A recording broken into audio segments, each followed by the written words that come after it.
여러분 반갑습니다. 지금부터 제12회 통영 ESD 국제포럼 제15차 유네스코 ESD 콜로퀴움을 시작하도록 하겠습니다. 사회를 맡은 저는 통영시 지속가능발전교육재단 교육사업팀장 박수연입니다. 이 행사는 통영시 지속가능발전교육재단과 유네스코 한국위원회가 공동 주관하며 뉴노멀 시대 대한민국 지속가능 발전을 위한 교육과 파트너십이란 주제로 여러분을 만나고자 합니다. 오늘 이 행사는 코로나19 확산 방지와 예방을 위해 온라인으로 진행되고 있습니다. 1부에서는 뉴노멀 시대 지속가능 발전을 위한 교육과 파트너십에서 답을 찾다라는 주제로 인사 말씀과 주제 발표가 준비되어 있으며 2부에서는 ESD로 풀어가는 대한민국 2030이라는 주제로 분야별 주제 발표가 준비되어 있습니다. 그럼 먼저 교육이 세상을 바꾼다는 신념으로 지난 15년간 통영시와 한국의 지속가능 발전 교육을 위해 애쓰신 통영시 지속가능발전교육재단 박은경 이사장님의 인사 말씀이 있겠습니다. 안녕하세요, ESD 친구들. 뉴노멀 시대의 대한민국 지속가능 발전을 위한 교육과 파트너십이라는 주제로 제15차 유네스코 한국위원회의 ESD 콜로퀴움과 제12차 통영시 지속가능발전재단 ESD 국제포럼을 개최하게 되어서 매우 기쁩니다. 유네스코 한국위원회와 통영지속가능발전재단은 상호 깊은 유대로 이어져 왔다고 생각합니다. 유엔이 2005년부터 2014년을 지속가능 발전 10년의 해로 지정하면서 유엔 기구 중에 유네스코와 유엔 대학이 이 지속가능 발전 교육을 담당하게 되었습니다. DESD, Decade of Education for Sustainable Development를 유네스코에서는 그 세계 여러 그 정부와 함께 그 교육 활동에 활발하게 정진하였고, 유엔 대학은 RC라고 하는 Regional Center of Expertise를 만들어서 지역에 지속가능 발전 교육을 시작하는 그러한 활동이었습니다. 통영시는 유엔 대학과 함께 그 RC 사업을 했고요. 그 같은 10년 동안 2014년까지 그 통영시를 지속가능 발전하게 만드는데 맹진해 왔습니다. 그리고 유네스코는 DESD가 끝나고 갭이라고 하는 글로벌 액션 플랜이라고 하는 범세계적 차원의 ESD 확산과 착근화에 주력하고 있을 때 통영시는 같은 시기에 또 세자투라 숲이라고 하는 ESD 교육센터를 만들어서 그 실제로 실천 교육에 맹진해 왔습니다. 유네스코 한국위원회의 지속가능발전교육위원회는 사실 참 자랑스럽습니다. 90여 개의 세계 각국에서 교육부 차원에서 지속가능발전교육위원회를 만들었지만 한국에서는 교육부가 관심이 없었기에 유네스코 한국위원회가 시작한 그야말로 한국의 지속가능발전교육위원회입니다. 그 위원회에서 저는 6년간 위원장을 했었고요. 또한 동시에 통영지속가능발전교육재단을 만들어서 현재 이사장을 하고 있어서 저 자신으로는 ESD에 대한 이해가 크기에 이번 콜로퀴움에 대한 기쁨이 한층 더 큽니다. 통영의 지속가능발전교육재단은 그 인구 13만의 작은 도시에서 사실은 국제적으로 많이 국제적으로 많이 알려져 있는 그 ESD 센터입니다. 동남아시아 23개국의 ESD 허브로서 자리하고 있고, 우리가 2015년에 세자투라 숲을 그 교육센터로 시작을 할 때 전 세계의 그 ESD 관련 지도자들이 시작하는 그 개관식에도 와주셨었고요. 그러면서 커오다가 저희가 그 중에서 그 자랑할 만한 게 올해로 12차 ESD 국제포럼을 매년 개최해 왔다는 겁니다.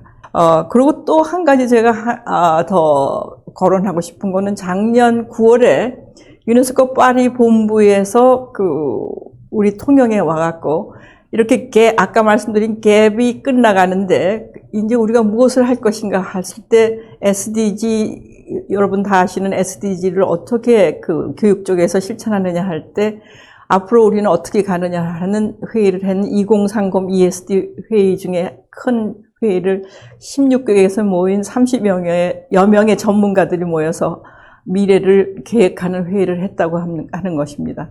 그래서 이것을 바탕으로 해서 소위 국가 중심의 ESD 활동으로 가자고 하는 중요한 2030 ESD 계획이 결정하는 데 크게 기여했습니다.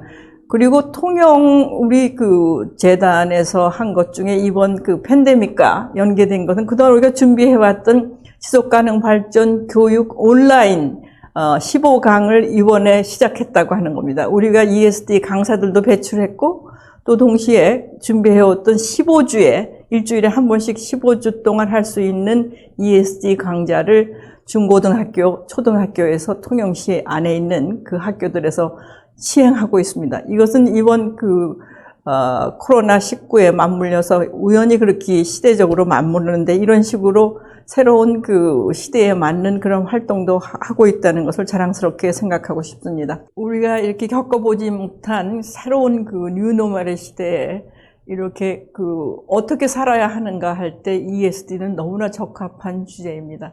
그래서 이번 콜로퀴움과 국제 ESD 포럼이 이러한 문제를 해결하는 데 크게 기여하기를 바랍니다. 고맙습니다. 감사합니다. 이어서 2009년에 설립된 전문위원회인 ESD 한국위원회를 중심으로 한국 사회의 다양한 지속가능 발전 교육활동을 주도하고 네트워크를 구축하신 유네스코 한국위원회 김광호 사무총장님의 인사 말씀이 있겠습니다. 안녕하십니까. 유네스코 한국위원회 사무총장 김광호입니다. 제15차 유네스코 ESD 콜로퀴움에 참석해 주신 모든 발표자와 참가자 여러분 진심으로 감사드리며 환영합니다. 아울러 이번 행사 준비해 주신 통영 RC 임직원 여러분 수고 많이 하셨습니다. 감사합니다. 유네스코는 지난 2015년부터 2019년까지 ESD를 위한 국제 실천 프로그램인 글로벌 액션 프로그램을 운영해 왔습니다. 정책, 학습 환경, 교육자, 청소년, 지역사회라는 5가지 활동 영역을 중심으로 전 세계 97개 핵심 파트너들이 글로벌 액션 프로그램을 이끌어 왔습니다. 이 중에는 유네스코 한국위원회와 통영 RCE도 물론 포함되어 있습니다. 올해 유네스코에서 발간한 글로벌 액션 프로그램 5개년 활동 보고서에 따르면 지난 5년간 글로벌 액션 프로그램을 통해 지역적, 국가적, 국제적 차원에서 주목할 만한 결과들이 많이 나왔습니다. 전 세계 3,700만 명의 학습자들이 ESD의 수혜를 받았고 특히 정책과 프로그램, 지역사회와의 연계에 있어 목표치를 훨씬 웃도는 결실을 얻었습니다. 반면 교원 역량 강화와 청소년 참여 분야는 성과가 미흡해 앞으로 극복해야 할 과제로 남아 있습니다. 유네스코는 글로벌 액션 프로그램 이후 새로운 10개년 국제 실천 프로그램으로 올해 2030년을 위한 ESD를 출범했습니다. 이 새 프로그램에서는 글로벌 액션 프로그램의 5가지 활동 영역을 유지하면서 17개의 UN 지속가능 발전 목표를 모두 달성하는 데 ESD를 핵심 수단으로 활용하고자 합니다. 특히 ESD 이행을 위한 국가 차원의 통합 이니셔티브를 구축함으로써 국내 다양한 파트너들 간의 시너지를 극대화하는 데 중점을 두고 있습니다. 1970년대부터 인류는 지속가능한 미래를 만들고자 노력해왔고 1990년대 리우 환경회의부터 교육을 핵심 수단으로 활용하기 시작했습니다.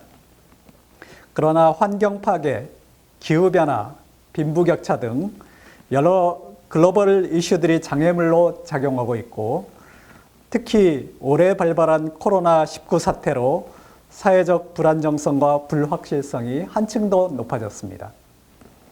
현재 코로나19 상황에서 그리고 그 이후에 우리는 과연 지속가능한 발전을 이룰 수 있을까요? 지속가능한 발전을 달성하는 데 있어 어떤 교육과 파트너십이 필요할까요? 그리고 한국의 국가적 그리고 지역적 맥락에서 ESD를 어떻게 실천하면 좋을까요? 오늘 콜로퀴움에서 이러한 물음들에 대한 큰 목소리를 들려주시기 바랍니다. 감사합니다. 감사합니다. 그럼 지금부터 주제 발표 첫 번째, 2030을 위한 ESD와 국제 동향이라는 주제로 유네스코 본부 변원정 전문가님의 발표를 들어보도록 하겠습니다. 변원정 전문가님을 모시겠습니다. 안녕하세요. 저는 유네스코 본부 지속가능 발전 교육과 선임 전문가로 있는 김변원정이라고 합니다. 오늘 이렇게 제12회 통영 ESD 국제포럼과 제15차 유네스코 ESD 콜로키엄에 초대해 주셔서 진심으로 감사드립니다. 오늘 제가 말씀드릴 내용은 앞으로 2020년부터 2030년까지 있을 2030년을 위한 지속가능 발전 교육이라는 새로운 ESD 국제 틀에 대해서 말씀드리고자 합니다.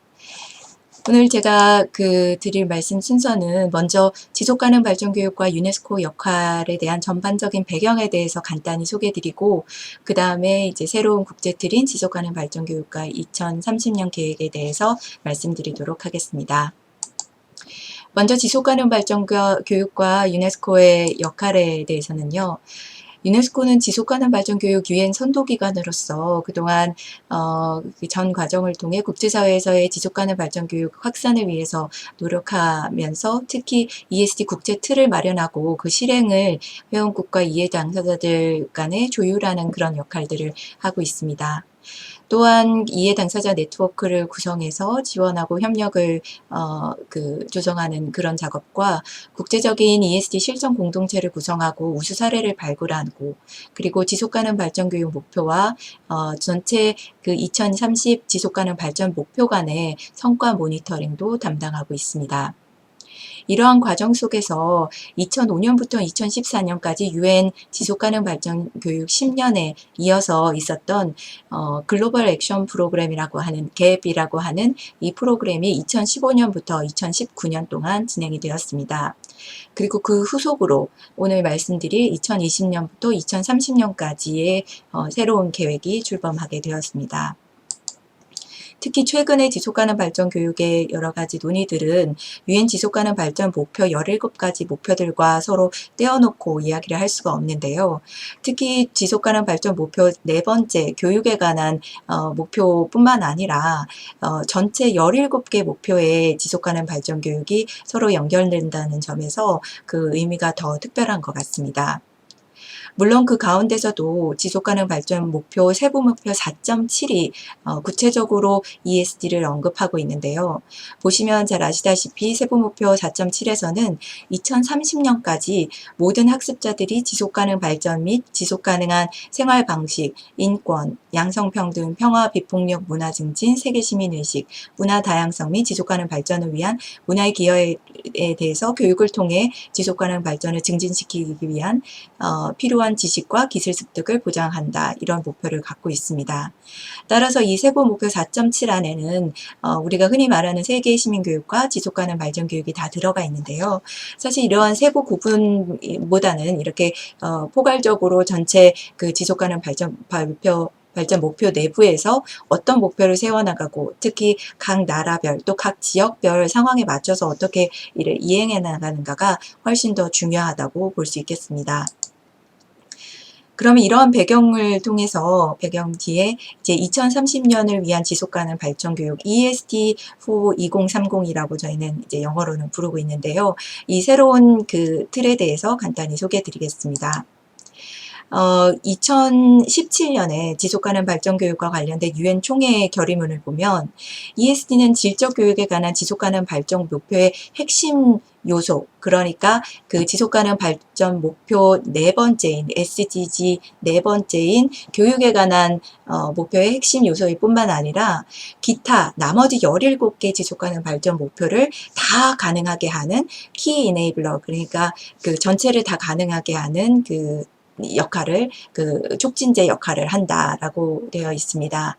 마찬가지로 비슷한 취지의 유엔 총회 결의문이 2019년 12월에도 채택이 되는데요. 이러한 두 가지 유엔 총회 결의문을 통해서 기반으로 해서 저희가 2020년부터 2030년까지 진행되는 ESD for 2030라는 이 새로운 국제 틀을 마련하게 되었습니다.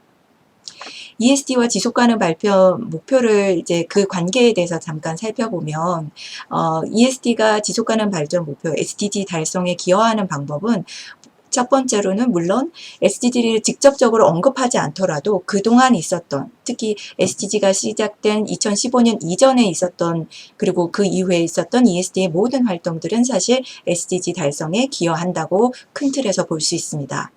그리고 특히 그 중에서도 SDG가 출범하게 되면서 교육 환경, 그러니까 학교나 뭐 교육기관들에서 SDG에 관한 인식 증진 활동을 통해서 지속 가능 발전 전반에 대한 이해를 확산하는 것이 또 굉장히 중요한 역할이라고 볼 수 있습니다.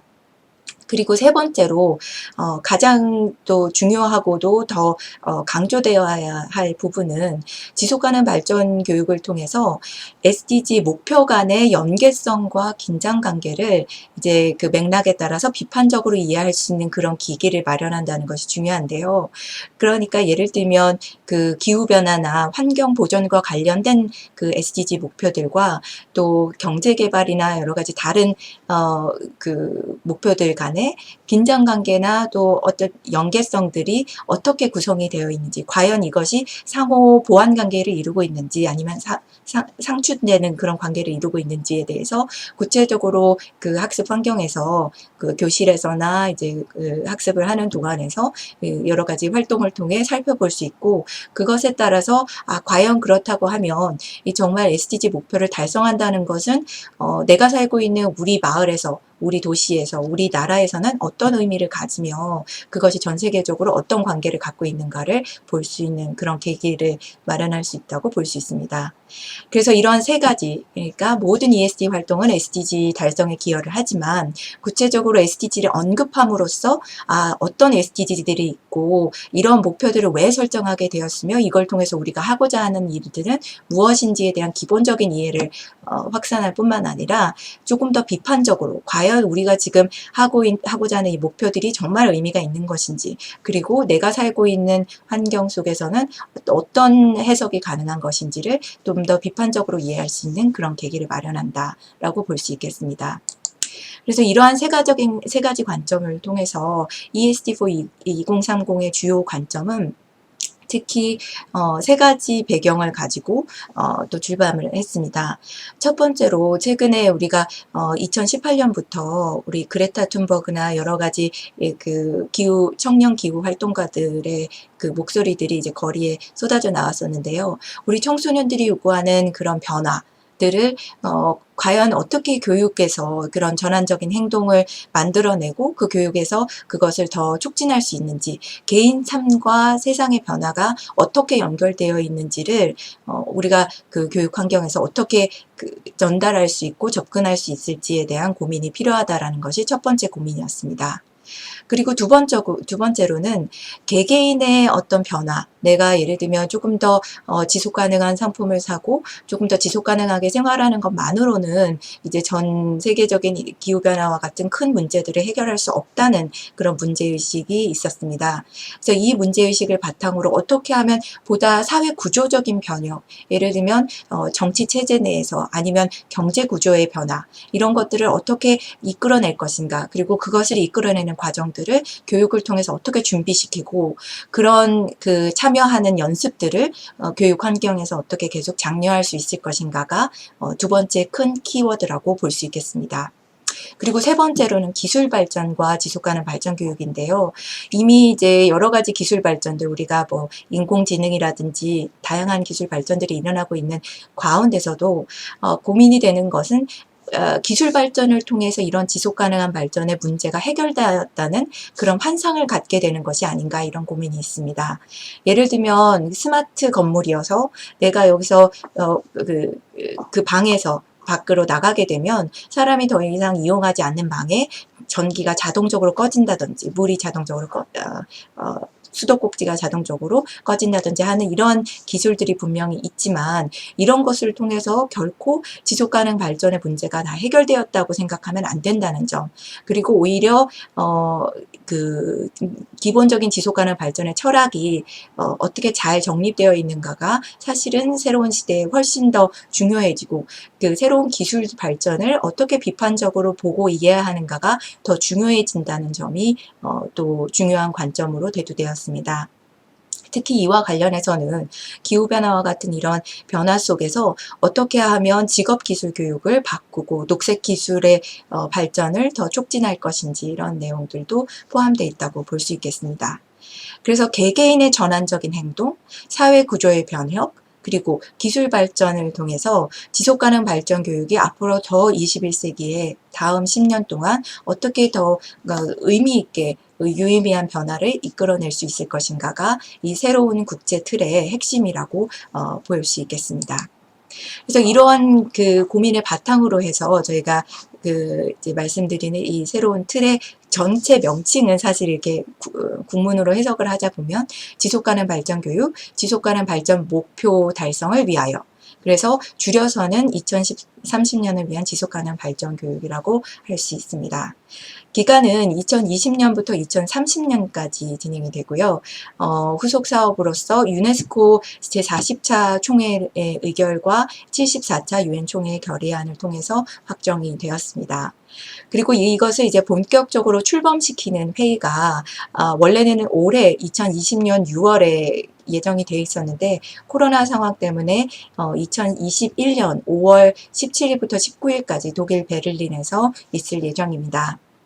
많은 분들께서 지난 2014년에 일본 아이치 나고야에서 있었던 유네스코 세계 지속가능 발전 교육 총회를 기억하실 텐데요. 그 후속 총회로서 앞으로 5년에 한 번 정도 이렇게 앞으로의 그 지속가능 발전 교육에 나아갈 바를 논의하는 큰 회의라고 볼 수 있겠습니다. 그러면 구체적으로 이 새로운 틀을 통해서 어떤 것을 하고자 하는 것인가? 2030년을 위한 ESG 실행 계획을 보시면요, 갭 기간 동안에 있었던 5개 중점 영역이 계속해서 이어지고 있는 것을 볼 수 있습니다. 그 5개 영역은 첫 번째로는 정책, 지속가능 발전 교육 정책을 어떻게 확산시킬 것인가. 그리고 두 번째는 학습 환경을 어떻게 전환시킬 것인가. 세 번째, 교육자 역량을 강화하고, 네 번째, 청소년과 청년의 역할과 역량을 강화하는 것, 그리고 지역에서의 지속가능한 실천을 촉진시키는 이 5개 중점 영역, Priority Action Area라고 하는 이 5개의 영역을 중심으로 해서 진행이 됩니다. 특히 이것을 하기 위해서 이 실행 계획의 독특한 그 구체적인 방법 중에 하나는 이제 회원국의 그 역할과 그 의지를 보다 강조하는 것인데요. 여태까지 이제 갭 기간과 그 전에 이제 그 UN 10년을 통해서 나온 이제 검토된 그 평가는 각 국가가 정말 지속가능 발전 교육을 교육 과정과 교육 정책의 중심에 놓지 않으면 더 이상의 발전은 크게 있기가 어렵다. 그러므로 각 회원국들, 유네스코 회원국들이 ESD를 보다 중심적으로 이제 그 가져가고 주도적으로 끌고 가는 역할들이 필요하다라는 고민이 있었습니다. 그렇기 때문에 이 실행 계획의 가장 핵심적인 내용은 국가별로 국가 ESD 실천 계획을 만드는 것인데요. 영어로는 Country Initiative on ESD for 2030라고 합니다. 이 국가 Country Initiative를 만드는 데에서는 이 국가 계획이 기존의 각국별로 이미 지속가능 발전 목표, SDG 목표와 관련된 국가별 계획이 있습니다. 그래서 이 국가 지속가능 발전 목표 계획과 서로 연관되고 호환될 수 있도록 디자인을 하면서 기존에 있었던 국내의 ESD 활동을 기반으로 해서 다양한 이해관계자들이 참여하는 열린 그런 실천 네트워크를 만들고 특히 교육의 지속가능 발전의 내용들을 넣고 또 지속가능 발전 그 각 분야별로 예를 들면 에너지라든지 뭐 도시 개발이라든지 이런 여러 가지 지속가능 발전의 내용 부분에서 교육의 역할들, 지속가능 발전 교육의 역할을 더 강조하는 이 쌍방간의 방법으로 추진을 하라는 그런 이야기입니다. 그리고 그 내용은 이제 앞서 말씀드린 5개 중점 영역을 중심으로 해서 실전 체계를 구축하고 전체 하나의 그 우산과 같은 그 전체 국가 실천 계획 내에 세부로 각각의 이해관계자들이 이미 하고 계시는 활동도 포함시키고 또 새롭게 기획하는 활동도 포함시켜서 전체 틀 속에 여러 가지 활동들이 계획되고 서로 간의 시너지를 구축하면서 앞으로 10년 동안 연계돼서 이루어질 수 있도록 하는 것이 핵심적입니다. 그런 의미에서 한국의 맥락에서는 이제 예를 들면 환경교육과 지속가능 발전교육의 업무 분담이라든지 그런 역할들이 훨씬 더 이제 좀 유기적으로 이루어질 수 있는 것들, 특히 또 부처 간의 협력, 교육부나 환경부가 더 구체적으로 협력 관계를 맺는다든지, 또 국내에 있는 다양한 활동 이해 당사자들이 함께 연계할 수 있는 그런 자리를 만들고, 또 외부에서 기존의 지속가능 발전 교육에 참여하지 않았지만 또 새롭게 참여할 수 있는 가능성이 있는 그런 기관과 단체들이 활발하게 참여할 수 있도록 하는 열린 구조를 만드는 것이 가장 큰 과제라고 볼 수 있겠습니다. 그리고 이러한 회원국들의 활동을 지원하기 위해서 유네스코에서는 국가별 실천 계획을 지원하고, 또 협력 네트워크 구축과 정기적인 회의를 개최하고, 최신 의제와 흐름과 관련된 연구 개발 활동, 자원 확보, 성과 측정 및 평가 등을 지원할 예정입니다. 이와 관련해서 참고하실 만한 내용으로는 먼저 이런 새로운 ESD 2030 틀에 관련된 구체적인 내용들을 월별 온라인 워크숍 시리즈를 통해서 다루고 있습니다. 여기 공유된 온라인 사이트 홈페이지에 가시면 매달 두 번째 수요일에 개최되는 온라인 워크숍 시리즈가 9월 달부터 내년 4월까지 진행될 예정인데요. 바로 내년 5월에 있을 베를린 총회를 준비하는 과정에서 진행되는 그런 워크숍 시리즈입니다. 그래서 이 워크숍 시리즈에 참여하시면 누구나 참여하실 수 있고, 여기에 참여하셔서 보시면 각 주제별로, 세부 주제별로 어떤 일들이 세계적으로 사례들이 일어나고 있고, 또 어떤 과제들이 남아있는 또 자료를 보실 수도 있고, 또 논의에도 참여하실 수 있습니다. 특히 온라인 워크숍이 진행되고 나서는 유튜브에 기록이 다 남아있기 때문에 여러 가지 교육 활동에서 자료로도 활용하실 수 있도록 되어 있습니다.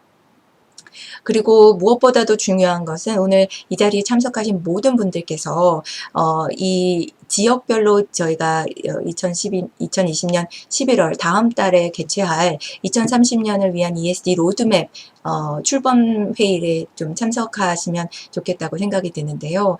이 출범 회의는 앞으로 이 2030년 틀을 어떻게 실행할 것인가에 대한 실행 가이드라인인 저희가 로드맵이라고 부르는데요. 이 실행 가이드라인을 출범시키고 그것을 설명하고, 또 그 지역별로는 어떤 일들을 계획할 수 있을지 의논도 하는 그런 자리가 되겠습니다. 아시아 태평양 지역 출범 회의는 2020년 11월 19일 목요일 날 한국 시간으로는 저녁 6시부터 7시 15분까지 개최되고요. 지금 이미 참가 등록을 모집 중에 있으니까 이 링크를 통해서 가셔서 미리 참가 등록을 해주시면 그 자리에서 각 나라들이 어떤 일들을 계획하고 있으면 이 로드맵이 구체적으로 무엇을 담고 있는지도 설명을 드릴 수 있겠습니다. 그래서 이 자리에 오셔서 한국 내에서는 어떻게 하면 국가 ESD 실천 계획을 잘 마련할 수 있을 것인지 좀 아이디어를 얻으셨으면 좋겠는데요. 이 실행 가이드라인 로드맵을 기반으로 해서 하면서 각국 국가의 ESD 실천 계획을 또 이렇게 참여하는 희망 국가를 저희가 올해부터 내년까지 모집할 예정입니다. 그래서 유네스코가 관련 신청 양식과 또 국내 준비 회의들을 조직하기 위한 자료나 영상 자료 등을 기술적으로 다 지원할 예정인데요. 특히 올해부터 내년 5월, 그러니까 베를린 유네스코 총회 전까지 이런 계획을 작성하게 된 그런 나라의 경우에는 세계 총회에서 그 사례를 부각하고 홍보하실 수 있는 기회를 제공할 예정이라서 한국에서도 이 부분을 더 적극적으로 유네스코 한국위원회 등의 여러 또 교육부나 환경부나 이런 관계기관들이 같이 의논하셔서 이런 부분들을 어떻게 작성하고 이런 실천 계획을 참여적으로 열린 구조로 조직하고 운영해 나갈 것인지 의논을 하시면 좋겠습니다. 이미 한국의 경우에는 국가 ESD 위원회가 설치되어 있고 그것을 기반으로 해서 또 기존에 있는 국내 여러 ESD 관계자들이 좀 더 참여적으로 여기 동참할 수 있는 그런 틀들을 마련하시고, 또 그 과정들을 같이 설계해 나가시는 국내 워크숍을 조직하시는 것이 어떨까 싶은데요. 이 국내 준비 회의용 이런 국내 이해관계자들이 같이 모이는 그런 워크숍을 하실 때 유네스코 측에서 또 관련 자료들도 제공할 예정입니다. 예, 이상으로 간단하게 저희가 그동안에 있었던 배경과 또 새로 2030년까지 있을 지속가능 발전 교육의 틀에 대해서 소개를 드렸습니다. 또 그 외에도 관련 참고 자료들이 이미 유네스코 홈페이지나 또 유네스코 한국위원회 홈페이지에 많이 있으니까요. 참고해 보시면 좋겠는데요. 특히 세계 총회와 관련된 홈페이지도 있고 그 지속가능 발전 목표 달성을 위한 교육이라는 학습 목표라는 이 책자가 저희가 하는 활동에 아주 중요한 기반을 마련하고 있기 때문에 혹시 꼭 참고해 보시면 좋겠습니다. 그러면 이상으로 간단한 소개를 마쳤고요. 혹시 궁금하신 점 있으시면 언제든 이 채팅창을 통해서 알려주시면 이 행사 후에라도 사후에라도 적극적으로 답신을 드리도록 하겠습니다. 그리고 추후에 궁금한 점 있으시면 제게 직접 연락 주셔도 좋겠습니다. 제 이메일을 마지막 장에 남겨두었으니까요. 연락 주시면 또 성심성의껏 그 질문에 답변을 해드리도록 그렇게 하겠습니다. 그러면 이상 들어주셔서 감사합니다. 감사합니다. 감사합니다. 전문가님의 발표와 관련해서 질문이나 의견이 있으신 분들은 더보기란의 링크나 실시간 채팅을 활용해서 참여해 주시면 저희가 나중에 모아 답변해 드리도록 하겠습니다. 이어서 국내 상황을 알아보고자 합니다. 코로나 이후 한국의 ESD라는 주제로 청주교육대학교 이성경 교수님의 발표가 있겠습니다. 안녕하세요. 저는 청주교육대학교 이선경입니다. 오늘 이렇게 유네스코 한국위원회와 통영지속가능발전교육재단이 공동으로 이 국제포럼 및 콜로퀴엄을 개최하게 된 것을 반갑게 생각합니다. 그리고 이렇게 발제를 하도록 불러주셔서 감사합니다.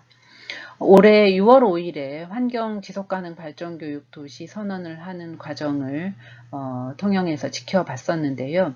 앞으로 더욱더 시가 전체적으로 지속가능 발전교육을 위해서 노력할 수 있는 그런 기회를 가지게 된 것 같아 마음이 좋았습니다. 오늘 제가 발제를 할 내용은 코로나19 이후에 한국의 지속가능 발전교육의 동향과 관련된 것입니다. 올해 우리 삶을 지속가능하지 못하게 했던 코로나19 이후에 한국 사회에서 나타난 몇 가지 변화들을 살펴보고 추후 지속가능 발전교육의 시사점을 탐색해 보도록 하겠습니다. 자, 시작으로 코로나와 관련된 워드 클라우드를 한번 보도록 하겠습니다. 최근 전 세계적으로 코로나19를 거치면서 나타났던 여러 가지 현상들을 성찰하는 작업이 여러 분야에서 이루어지고 있습니다.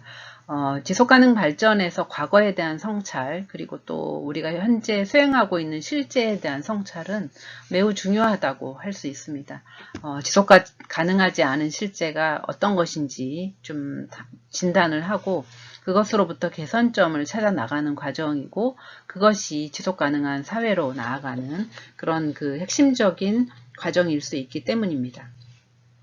첫 번째 클라우드는 영국의 웰컴 트러스트에서 운영을 하고 있는 I am a scientist 프로젝트를 통해서 학생들이 과학자들에게 질문한 그런 내용입니다. 코로나와 관련해서 학생들이 또 우리가 궁금해하는 내용이 포함이 되어 있습니다. 이런 것들을 잘 보게 되면 우리가 학생들에게 코로나와 같은 전염병과 관련된 교육을 할 때 큰 도움을 줄 수 있을 것 같습니다. 오른쪽에 있는 워드 클라우드는 한국의 온라인 교육과 관련된 국내 언론 보도 기사를 분석한 논문에 포함된 내용입니다. 온라인 교육을 둘러싼 여러 가지 화두가 등장하고 있습니다. 지금은 이것이 훨씬 더 다양해졌는데요. 요거는 3월, 4월, 5월에 관련된 자료를 분석을 했기 때문에 이 정도 수준이라고 생각이 됩니다. 요즘은 더욱더 발전해서 이 학교의 의미를 탐색하는 내용들도 이 온라인 교육과 같이 연결되는 것을 볼 수가 있을 것 같습니다. 자, 그 중에 하나를 소개하도록 하겠습니다. 이 시사인이라고 하는 언론 매체에서 흥미로운 그런 그 설문을 실시를 했는데요. KBS 한국 리서치와 함께 한국의 코로나19와 K-방역 성공의 요인을 탐색을 했습니다. 이제 초기에 우리나라가 코로나19 집단 발병을 잘 극복하니까 당시 외국에서는 K-방역의 성공 요인이 도대체 뭔가 이런 것들을 굉장히 궁금해 하던 때였습니다. 이제 지금은 3T라고 해서 테스트, 트레이스, 트릿 이렇게 설명을 하고 있는데요. 당시에 외국에서는 몇 가지 프레임으로 한국을 바라보고 있었습니다. 그 중에 하나가 민주주의에 대한 강조였습니다. 워싱턴 포스트였는데요. 이제 그 전에 중국에서 우리는 사회주의 때문에 코로나를 극복했다 이렇게 얘기를 하니까 아니다, 민주주의가 더 강하다라고 하는 것들을 강조하게 됩니다. 그런데 이제 이때 당시에는 미국이나 유럽에서는 코로나가 유행하지 않았기 때문에 이런 말을 할 수 있었는데요. 이후에 미국이나 유럽에서 코로나가 유행을 하기 시작을 하니까 한국보다 민주주의가 덜 작동해서 코로나에 이렇게 당하고 있다라는 말을 할 수가 없으니 그 다음부터는 이제 다른 프레임을 만들기 시작을 했습니다. 개인보다는 집단을 강조하고 상명하복을 강조하는 유교 문화가 주요하게 작용을 했다라고 프레임을 만들게 된 것입니다. 그래서 이 시사인에서는 정말 그런가 하는 것을 조사하게 되었습니다. 조사 방식은 방역 참여의 항목, 손을 씻는다든가, 마스크를 낀다든가 하는 그런 방역 참여의 항목을 한 10가지 정도 주었고요.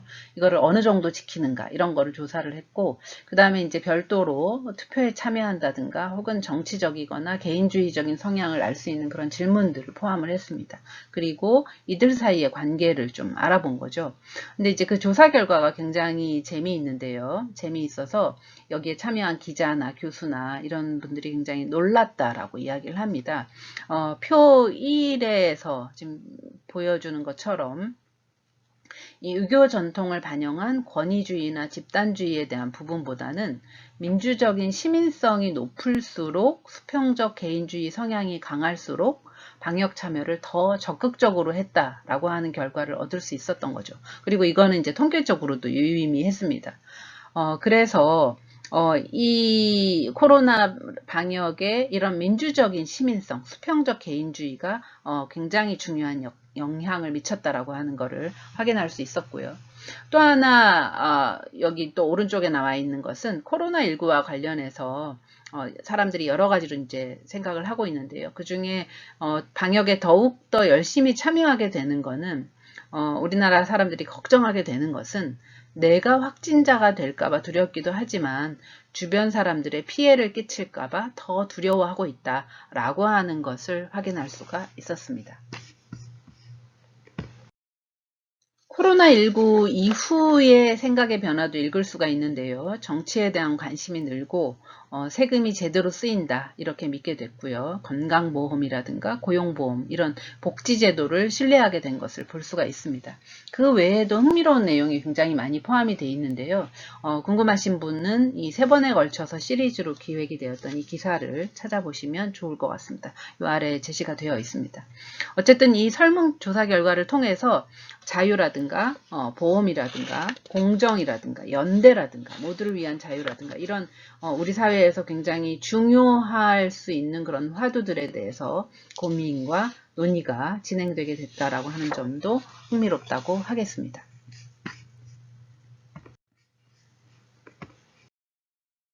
이렇게 코로나19를 겪은 이후에 우리는 이제 그 전까지는 좀 제대로 보지 못했던 중요한 가치들을 재발견하고 확인하게 된 것 같습니다. 그 중에서 기후위기에 대한 관심이 매우 증가하게 됐습니다.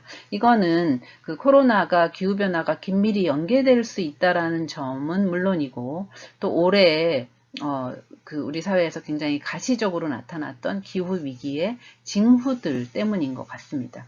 굉장히 긴 장마가 나타났고요. 이런 것들도 우리가 볼 수 있는 것 같습니다. 이것은 우리나라뿐만 아니라 다른 나라 경우도 좀 마찬가지인 것 같고요. 어쨌든 올해 초에 청소년 기후위기 행동을 주도하고 있는 학생 19명이 정부를 상대로 헌법소원을 제기를 했습니다. 기후위기와 관련된 정부와 국회의 노력이 미흡하다. 그래서 이 청소년들의 미래까지도 빼앗고 있다라고 주장을 하면서 이제 헌법소원을 제기한 겁니다. 이런 일들은 사실 그 정치인들의 공약을 살펴보던 역사 수업에서 시작이 됐다라고 들었는데요. 그것이 이제 이렇게 법적인 행동으로까지 이어지게 된 것은 놀라운 사건 중에 하나가 아닌가 이렇게 생각이 됩니다. 그 다음 두 번째는 7월 9일에 있었던 16개 시도 교육감의 기후 위기 환경 교육 강화와 관련된 선언입니다. 환경부 장관과 교육부 차관 이런 분들이 함께하는 자리에서 교육감들이 그런 선언을 하게 된 것입니다. 이 선언은 이후 실제적인 변화와 연계된 그런 다양한 시도로 이어지게 되었습니다.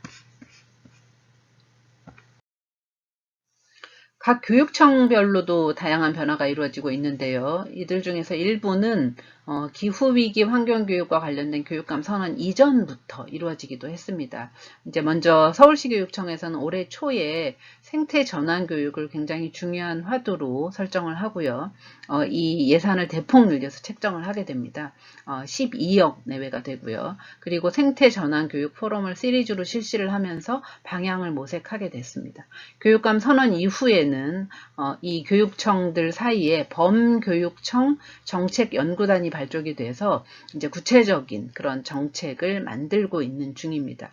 보고서가 거의 만들어진 걸로 제가 알고 있습니다. 이러한 정책에는 학교 교육과정의 변화라든가 물리적 환경의 변화, 지역사회 연계 방안 이런 것들을 모두 포함을 하고 있습니다. 그리고 여러 교육청들에서는 굉장히 열심히 환경교육이나 지속가능 발전교육과 관련된 포럼들을 실시를 하고 필요성 확인하고 방향 탐색하고 그리고 그거에 이어서 교사 연수들도 실시되고 있습니다. 거기다 뭐 학부모 연수, 탄소 제로 학교, 채식 급식 도입 이런 것들도 제안이 되고 시작이 되기도 하는 것을 볼 수가 있습니다.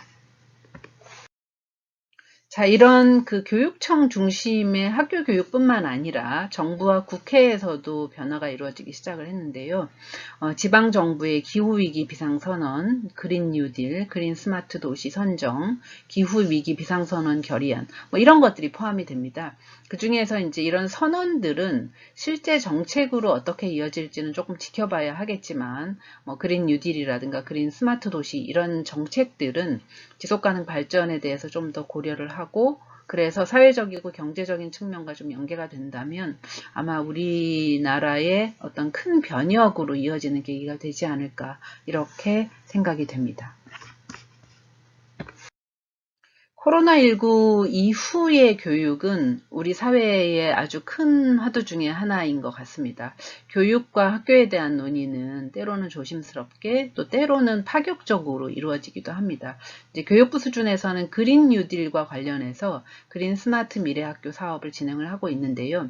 며칠 전에 이제 자문회의를 개최를 했는데 어떻게 하면 이 그린 스마트 미래학교의 영역을 코로나19로 제기된 문제들을 해결하는 데 기여할 수 있을까, 기여하도록 할 수 있을까 하는 그런 논의들을 진행하기도 하였습니다.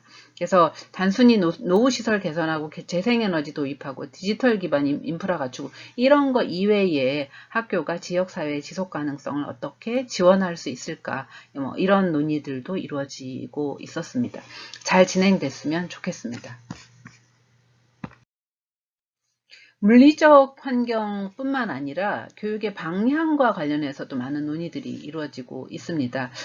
가장 최근이면서도 가장 흥미로운 것 중에 하나가 경기도교육연구원의 사례인데요. 이 경기도교육연구원에서 주관한 코로나19와 교육에 대한 포럼에서는 추후 교육의 방향이 생태민주주의에 기반한 생태전환교육이 되어야 된다라고 제안을 하고 있습니다. 학교가 문이 닫히면서 갈 곳을 잃어버렸던 그 학생들과 그 다음에 이제 지역사회를 위해서 이 학교는 마을 단위의 교육 공간, 그 다음에 이제 공유지로서 기여를 하는 공유지를 커먼스라고 이야기를 하잖아요. 그래서 그 공유지로서 기여하는 교육 커먼스가 되어야 된다라고 하는 것입니다. 이제 그러면서 학습 복지에 대한 강조, 그 다음에 디지털에 기반을 하지만 강한 민주주의가 작동하고 학습되는 공간, 이런 것으로서 학교를 상상하게 되는 것입니다. 그 외에 청소년 기후위기 행동과 관련해서 교육부에서는 학생들의 제안을 정책으로 연결할 수 있는 그런 방안, 학교 환경교육 적용을 위한 노력, 이런 것들을 약속하고 있습니다. 실제로 이러한 그 기후위기, 기후정의 등과 관련된 여러 형태의 환경교육과 지속가능 발전교육, 이런 것들이 학교 교육을 통해서 적극적으로 이루어지기를 기대하겠습니다. 그렇다면 코로나19 이후의 지속가능 발전 교육은 어떤 방향으로 이루어져야 될까요?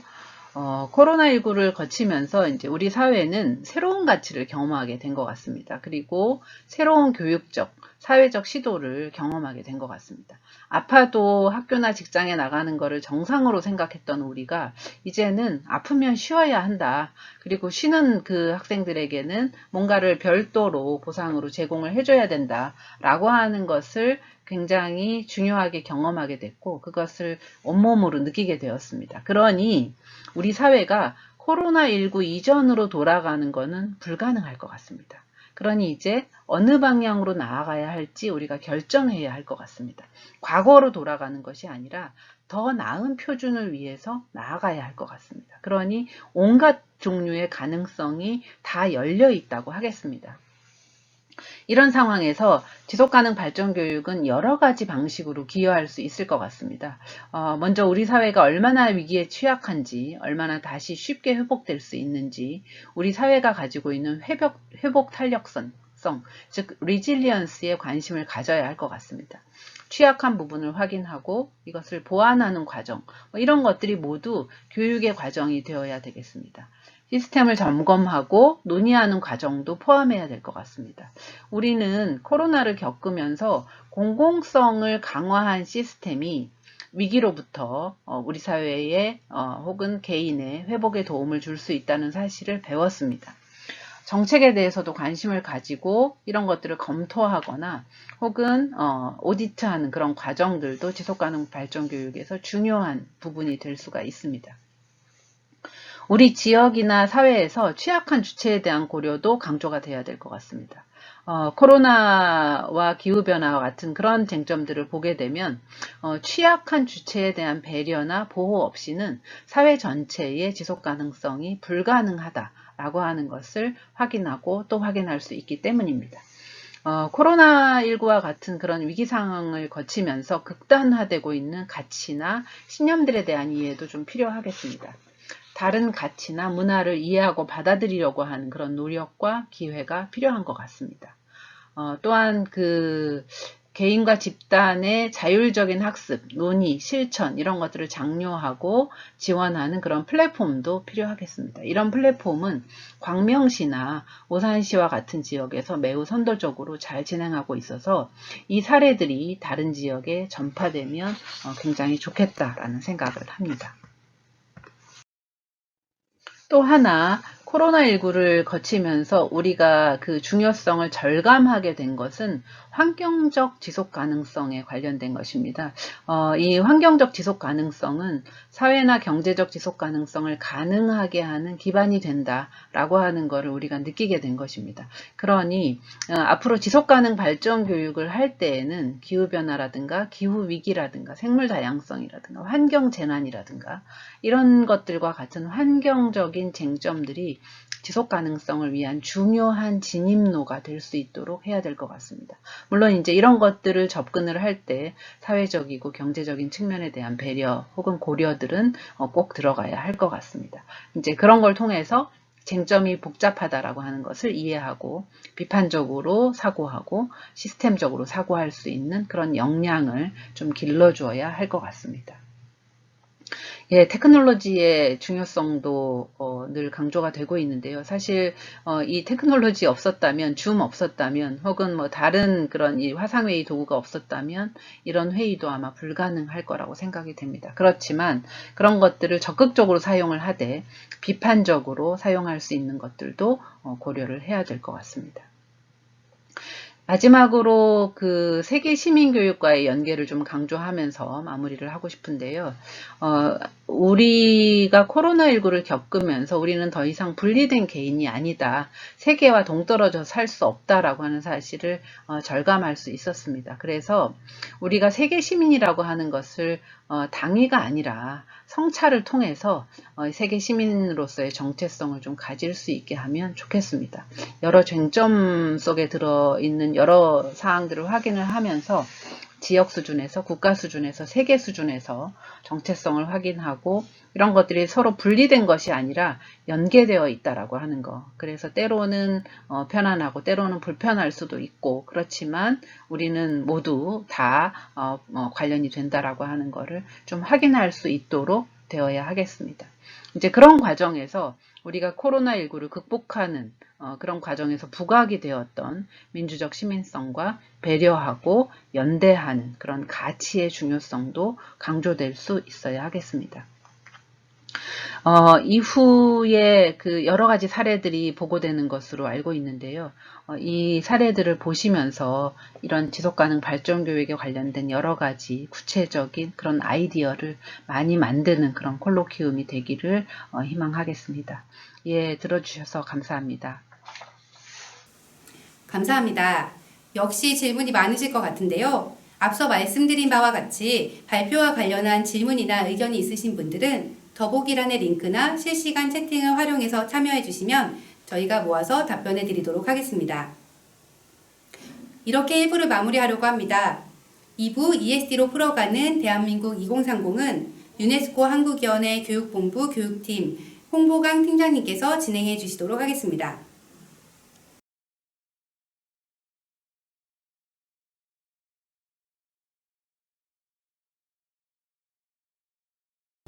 안녕하세요. 오늘 행사의 두 번째 순서로 ESD로 풀어가는 대한민국 2030을 시작하도록 하겠습니다. 저는 2부 행사의 진행을 맡은 유네스코 한국위원회 교육팀장 홍보강입니다. 앞서 보신 것처럼 1부에서는 국내외 ESD 동향을 전반적으로 살펴보는 시간을 가졌습니다. 이를 토대로 2부에서는 지속가능 발전 목표를 달성하는 데 있어 한국 사회 내 다양한 지역에서 어떻게 교육을 추진하고 파트너십을 구축할지 좀 더 구체적으로 고민해 보고자 합니다. 이를 위해 2부에서는 ESD의 주요 활동 분야별 사례들을 만나게 되실 텐데요. 학교 교육, 평생학습, 지역사회 및 정책이라는 세 가지 활동 분야와 관련해 각각 2개의 사례 발표가 준비되어 있습니다. 먼저 학교 교육 분야의 우수 사례들을 살펴보는 시간을 갖겠습니다. 첫 번째 사례로 최근 활발한 환경교육 관련 활동으로 주목을 받고 있는 경상남도 교육청에서 발표를 해주시겠습니다. 경남의 환경 지속가능 발전 교육이라는 주제로 경상남도 교육청 김지연 장학관님께 발표를 부탁드립니다. 네, 반갑습니다. 제12회 통영 ESD 국제포럼 및 제15차 유네스코 ESD 콜로키움 학교 환경교육에 대한 사례 발표를 맡게 된 경상남도 교육청 예술환경 담당 장학관 김지연입니다. 반갑습니다. 예, 제가 오늘 사례 발표를 하게 된 주제는 미래교육으로서의 경상남도 교육청 학교 환경교육에 대한 말씀을 드리기 위해서입니다. 저도 이렇게 어떤 온라인으로 영상 촬영을 해서 사례 발표를 하는 것이 상당히 코로나19라는 시기에 전 뜻하지 않은 일이고 또 재미있는 경험이기도 한 것 같습니다. 예. 먼저 제가 말씀을 드리고 싶은 내용은 지난 7월 9일 날 전국 17개 교육감님들께서 학교환경교육 비상선언을 하셨습니다. 그러면서 제2의 코로나가 오면 학교도 또 멈추나요? 라고 하는 학생의 질문에 대해서 학교환경교육을 활성화하기 위한 어떤 다짐을 교육감님들이 같이 하시게 되었는데, 이 학교환경교육 비상선언을 하게 된 첫 계기가 우리도 교육청에서 지난 2월 17일 날 청소년 교육행동단의 활동들이 있었습니다. 학생들이 학교를 가지 않고 학교를 가는 것보다 더 큰 일을 하기 위해서 모였었던 일이었고, 이 광경을 보신 우리 교육감님께서 학생들이 중요한 학교를 가지 않고 밖으로 나올 때는 이유가 있을 것이고 그 마음을 받아줘야 되는 것이 교육감님과 교사들의 역할이라는 말씀을 하시면서 지난 2월 17일 날 실천교사단 학교환경교육 활성화를 위해서 같이 마음을 약속한 100명의 선생님들과 함께 학교환경교육 비상선언을 하셨습니다. 그때 학생들을 모아놓고 학생들과 교사들과 학부모들과 함께 2002년에 2005년을 생각한다는 마음으로서 학교환경교육 비상선언을 하시게 되었고, 이 계기를 가지고 저희들은 7월 9일 날 17개 교육감님들과 함께 비상선언을 하게 되었습니다. 이날 저희가 100명의 교사 선생님들께서 실천하는 목표를 한번 같이 말씀을 하셨는데, 저희가 기후위기 대응교육으로서 경상남도 교육청에서 실시하고 있는 운동이 학교에서 시작하는 푸른 지구 만들기 사업입니다. 특히 학교에서 시작하는 푸른 지구 만들기라는 사업은 어떤 학교 환경교육에 대한 관심을 가지고 가정이나 사회에서 실천을 하게 되고 그게 사회 변화로까지 일으킨다는 1, 2, 3단계의 어떤 실천을 다짐하면서 자기 자신들이 실천할 수 있는 하나의 주제들을 100개 모아서 100명의 선생님들이 실천을 약속하였습니다. 근데 실제 코로나19 이후에 이러한 100명의 실천교사단의 선생님들의 실천이 실제 잘 되고 있을까라는 고민을 저희 도교육청에서도 했는데 그 실천 사례를 저희가 한번 중간 모니터링 겸 한번 피드백을 한번 해봤는데요. 지금 사진에 나와 있는 것처럼 상당히 놀라운 일이 벌어지고 있더라고요. 과연 학교에서 시작하는 어떤 마음들이 가정과 사회를 변화시키고 그게 정말 하나의 목소리가 되어서 번져나갈 수 있을까라는 고민을 했는데 그날 오신 100명의 실천교사 선생님들의 실천을 한번 보시면 초중고가 학생 공동체의 생태환경 동아리를 같이 한다라든지 어떤 폐품 활용을 해서 에너지 절약 하우스를 한번 만든다든지 또는 학교의 텃밭을 이용해서 학교 텃밭에서 직접 일구어낸 작물들을 소외계층의 어른들과 함께 나누는 이렇게 사회적 실천으로 이끌어가는 부분이 있는가 하면 또 학생들은 실제 로드킬의 어떤 현장을 보면서 양서류를 위한 생태 사다리를 설치한다거나 또 특히 이 로드킬이 자주 빈번하게 발생하는 그 장소를 그 내비게이션 회사에 말씀을 드려가지고 경고 표시를 내비게이션에서 그 지역을 지날 때 할 수 있는 표시를 하게 한다는 등 이런 식으로 어떤 사회적 실천을 이끌어가고 있는 마음을 보면서 우리 도교육청에서 내년에 이 100명의 실천교사단 선생님들 더 확대해서 한 150명, 200명까지 해서 학생들과 함께 교사 수준의 교육과정에서 실천할 수 있는 계기를 한번 만들고자 노력을 하고 있습니다. 실제 우리 도교육청에서 하고 있는 어떤 100명의 실천교사단의 선생님들의 실천과 함께 저희도 교육청에서 또 야심차게 하고 있는 게 환경교육 특구 사업입니다. 이 환경교육 특구 사업은 딱 1년이 되었습니다. 작년 제가 지금 촬영을 하고 있는 이 RCE에서 RCE와 함께 통영교육장님을 같이 만나고 저희가 환경교육 특구를 운영하게 되었는데 실제 이 환경교육 특구는 실제 어떤 지자체와 교육지원청과의 거버넌스의 일환 또는 시도와 도교육청의 거버넌스의 일환에서 생각을 해주시면 되는 것이 우리 도에는 우포라는 세계적인 어떤 습지가 있는 창녕이 있고요. 그 다음 RCE라는 세계적인 사회환경교육기관을 하고 있는 통영이 있습니다. 이 두 지역을 교육감님께서 통영, 창녕을 특구로 지정을 하시면 그 지역에 있는 교육장님이 주축이 되셔가지고 그 지역의 지자체와 환경단체와 함께 거버넌스를 구축하면서 그 지역의 특색에 맞는 환경교육 활동을 하고 있는 활동이 바로 환경교육 특구가 되겠습니다. 비전이라든지 실천 과제는 이러하고요. 도교육청과 교육지원청과 단위학교가 하는 역할은 여기에 나와 있는 내용을 참고하시면 되겠습니다. 특히 놀라운 것은 지금 여기 왼쪽 사진은 통영 사진이고요. 왼쪽 사진은 창녕 사진이고 오른쪽은 통영 사진인데 통영은 환경의 날을 기념을 해가지고 실제 이 RC 광장에서 통영시청 사회환경교육기관들하고 해서 통영 자체를 환경지속반응 발전 도시로 한번 같이 가자는 마음을 모아주신 상당히 중요한 좋은 사례가 될 수 있고요.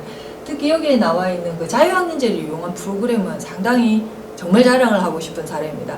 실제 통영에 있는 중학교 교감생들을 모셔놓고 이 자유학년제를 도와달라는 요청이 있으셨습니다. 그래서 학교별로 17차시 이상의 자유학년제 프로그램을 들어가면서 12시간은 전 학교의 어떤 공통주제를 받고요. 5차시 정도는 실제 학교별 특색에 맞는 지속가능 발전교육을 집어넣어가지고 지금 현재 자료집까지 만들어갖고 내년에는 아마 학생들이 실제 활동 자료를 지역화된 교재로서 학생들과 함께 할 수 있는 자료를 시작할 수 있을 것 같아서 이 부분에 대해서는 시간이 되면 다음에 통영 RC를 통해서 어떤 사례가 조금 더 많이 퍼져나갔으면 좋겠다는 생각을 하고 있고요. 오른쪽에 있는 사진은 창녕의 어떤 사례 사진이 되겠습니다. 한번 봐주시면 되겠습니다. 그리고 아까 제가 말씀드렸던 것처럼 우리 도교육청에서는 기후위기 대응 교육을 학교에서 시작하는 푸른 지구 만들기라고 해가지고 사업을 진행하고 있는데 먼저 전도민이 실천하는 에너지 플라스틱 다이어트 운동이 있습니다. 에너지와 플라스틱을 줄이는 이런 운동으로 진행을 하고 있고요. 그 다음 요것을 학생들의 실천 기록장에 만드는 생태 발자국 앱도 지금 만들어서 보급하려고 하고 있고요. 그 다음에 실천을 아주 열심히 하는 학교를 아이주와 그린지구 학교 실제 그린색으로 만든다는 것도 있지만 녹색지구로 만든다는 것도 있지만 그려나간다는 의미를 가지고 아이주와 그린지구학교를 비전과 10대 핵심 이슈를 만들어가지고 이렇게 실천하는 생태환경미래학교, 초록학교, 숲교육학교, 텃밭학교, 미세먼지 선도학교를 운영을 하고 있습니다. 그리고 그 사례들이 바로 이 실전교사단이 중심이 되어 있어서 이 사례를 말씀드리고요. 그 다음에 학부모들과 함께하는 근역별 그린토크 콘서트라든지 교원 환경 감수성 강화 연수라든지 지역 맞춤형 거버넌스 운영까지도 해서 같이 운영을 하고 있습니다.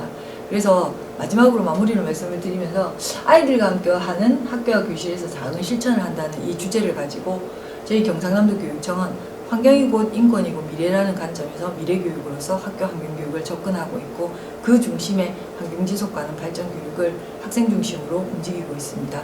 이상으로 사례 발표를 마치고요. 그래도 오늘 이런 좋은 기회를 주셔서 너무 감사하고 이 사례가 좀 많이 더 번져나가면서 또 좋은 경상남도 교육청의 학교 환경교육을 가지고 또 이야기할 수 있는 기회가 있었으면 좋겠습니다. 너무 감사합니다. 김지원 장학관님의 발표를 잘 들었습니다. 다음은 학교교육 분야의 두 번째 사례인데요. 이번에는 상명고등학교 조정희 선생님께서 교내 프로젝트인 상명 공정여행학교에 대해 발표해 주시겠습니다. 참고로 이 프로젝트는 2019년 유네스코 한국위원회가 운영하는 유네스코 ESD 공식 프로젝트 인증제를 통해 인증을 받은 바 있습니다. 안녕하세요. 상명고등학교 교사 조정의라고 합니다. 2019 유네스코 ESD 공식 인증 프로젝트로 지정된 본교의 공정여행에 대해 소개하겠습니다. 유네스코 학교인 본교에서는 해마다 학생들을 위한 참다운 여행의 표본을 제시하고자 공정여행을 개최해오고 있습니다. 여행지에 대해 더 알고 떠나 여행을 통해 여행자와 현지인 서로에게 도움이 되는 관계를 맺고 현지의 환경과 문화를 존중하는 테마가 있는 지속가능한 여행이다 라고 할 수 있는데요. 선발된 40여 명의 학생들과 지도교사가 함께 구상하고 능동적으로 이끌어 나가고 있습니다. 2012년부터 지금까지 저희 상명 공정여행이 걸어온 길을 간단히 소개하겠습니다. 2012년 지리산 둘레길 도보 답사를 시작으로 2013년 울릉도와 독도 답사, 2014년은 많은 선생님들이 알고 계시듯이 세월호 참사로 인해 학교 단체 활동이 전면 금지된 시기여서 학생들이 자유롭게 일정 기간 동안 서울문화유산을 답사하고 사진으로 인증하며 보고서를 작성하는 새로운 프로그램으로 변경 실시하였습니다. 2015년과 2016년에는 강원도 원주, 충남 홍성 홍동마을에서 협동조합과 사회적 경제를 배우고 농촌 체험활동을 진행했었습니다. 2017년에는 외시버선길 제8구간인 경북 봉화의 보부산길을 2박 3일간 21km 정도 트레킹하며 실제 보부상이 된 것처럼 포찜도 메고 1일차, 2일차 밤에 숙소에서 저희만의 장터를 열어 물건을 사고 파는 가상화폐 경제활동을 체험하기도 했었습니다. 2018년과 2019년에는 그 해의 의미 있는 역사적인 일들의 모티브를 얻어 프로그램을 기획했었습니다. 2018년은 세종대왕이 왕으로 즉위한 지 600년이 되는 해였기에 세종 600년, 과거, 현재, 미래를 잇다 라는 주제로 충남 아산 외암강당마을 현지 초등학생을 대상으로 교육나눔 재능기부를 실천했습니다. 외암강당마을 주민들의 순수 출자로 설립된 농촌뜨락협동조합에서 관리하는 숙소에서 묵으며 마을의 여름방학 역사특강의 한 꼭지를 저희가 맡아 세종대왕의 생애와 업적, 세종시기의 과학기술, 바른말 고운말 사용하기 등의 주제로 미니수업, 꽁트, 골든벨 형태의 특강을 진행했었습니다. 2019년은 대한민국 임시정부가 수립된 지 그리고 3.1운동이 일어난 지 100년이 되는 해였습니다. 이에 독립선언서 전문을 재해석하고 낭독하는 영상을 제작했는데요. 각 모둠별로 독립선언서 내용을 분배해 그 내용에 맞게 나레이션은 물론 뮤지컬, 스톱모션, 애니메이션, 연기 등의 다채로운 방식으로 영상 콘텐츠를 제작했습니다. 간단하게 아주 잠시 짧게 영상 보여드릴게요. 우리는 오늘 조선이 독립한 나라이며 조선인이 이 나라의 주인임을 선언한다. 우리는 이를 세계 모든 나라에 알려 인류가 모두 평등하다는 큰 뜻을 분명히 하고 우리 후손이 민족 스스로 살아갈 정당한 권리를 영원히 누리게 할 것이다. 이 선언은 5,000년 동안 이어온 우리 역사의 힘으로 하는 것이며 2천만 민족. 네, 아쉽지만 시간 관계상 정말 짧게만 보여드리고요. 유튜브 검색창에 상명고 유네스코를 검색하시면 전체 영상을 관람하실 수 있습니다. 이렇게 매년 주제와 테마는 다르지만 저희 공정여행의 굵직한 흐름은 다음과 같이 진행됩니다.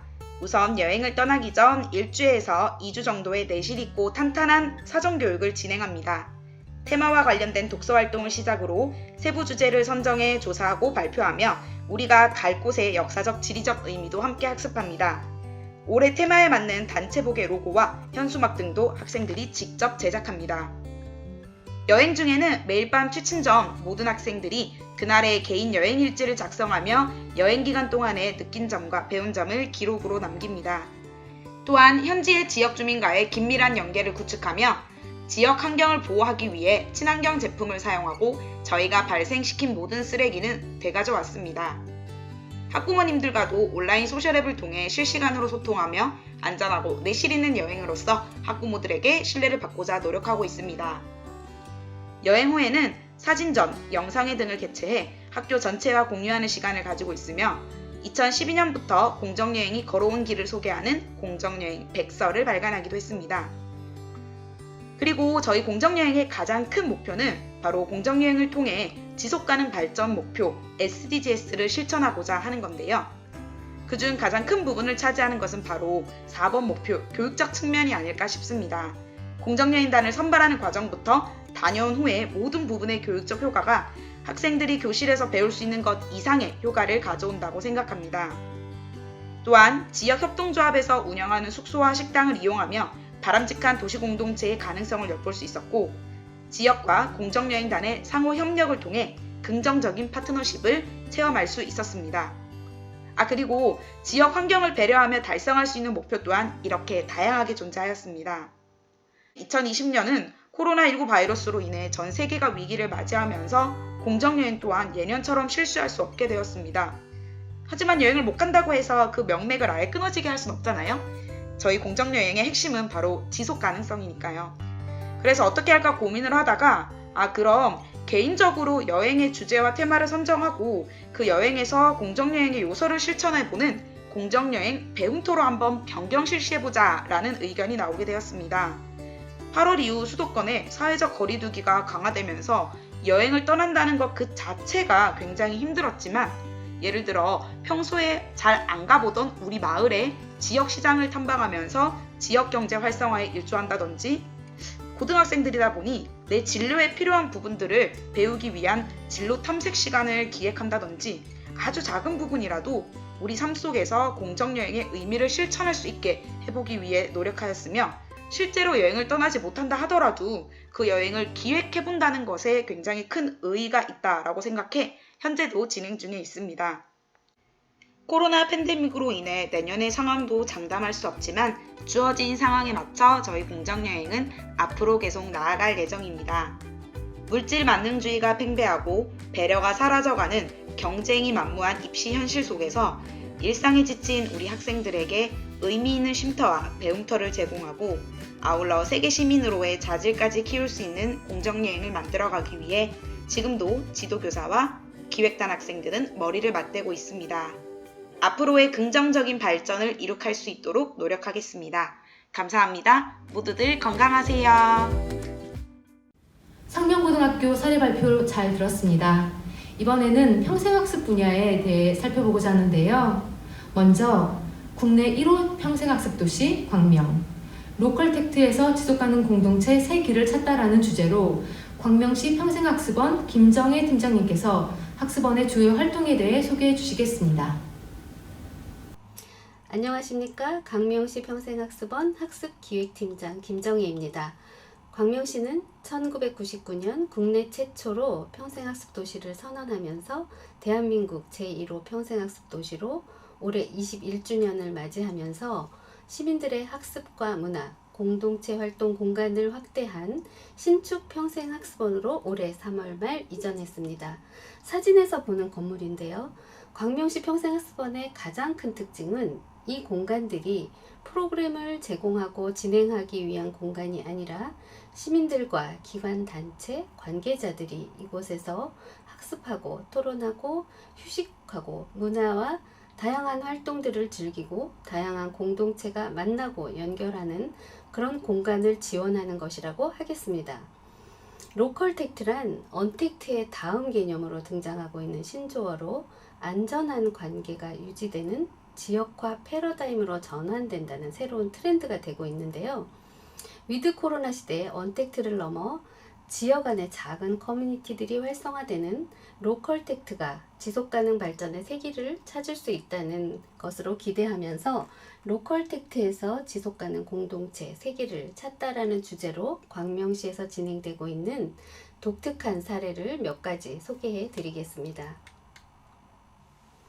제한된 시간에 소개해 드리게 되므로 4가지 정도로 요약해서 말씀드리겠습니다.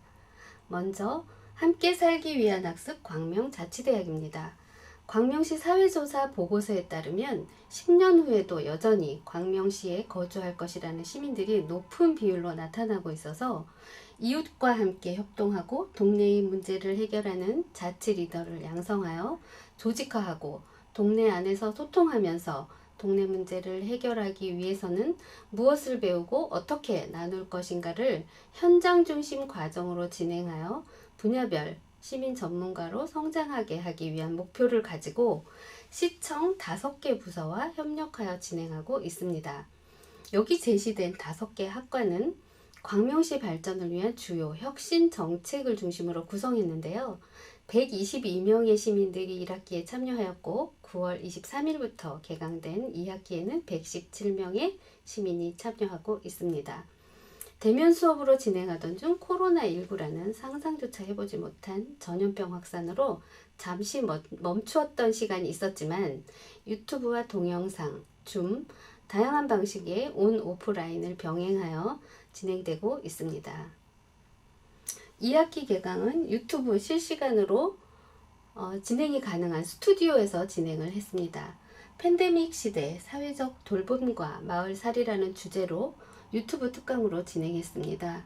스튜디오에는 10명 이내의 학습자들이 참여하였고 5개 학과의 주요 내용은 표를 참고해 주시면 되겠습니다. 언택트로 진행되고 있는 각 학과별 장면입니다. 특히 기후에너지과에서는 주민들이 스스로 에너지를 만들어보는 체험이 가능한 에너지 넷 제로 카페를 운영하고 있습니다. 자전거 발전기라고 되어 있는 부분은 자전거를 타면 발생되는 에너지로 믹서기를 돌리고 과일 주스를 만들어 볼 수 있는 그런 공간입니다. 코로나19 팬데믹 상황은 가족들이 집에 머무는 시간이 많아지면서 주부들의 가사와 육아 부담이 커져갔습니다. 2020년 7월 9일 여성가족부 한국여성정책연구원의 자료에 따르면 코로나 이후에 가족 갈등이 37.4%로 높아졌고 배우자와의 갈등은 60%까지 경험한다는 그런 자료로 나타나고 있습니다. 그래서 과중한 가사와 양육의 책임을 가진 주부들에게 위로가 되는 작지만 당찬 토론회 엄마들 덕분에 라는 프로그램을 진행하게 되었습니다.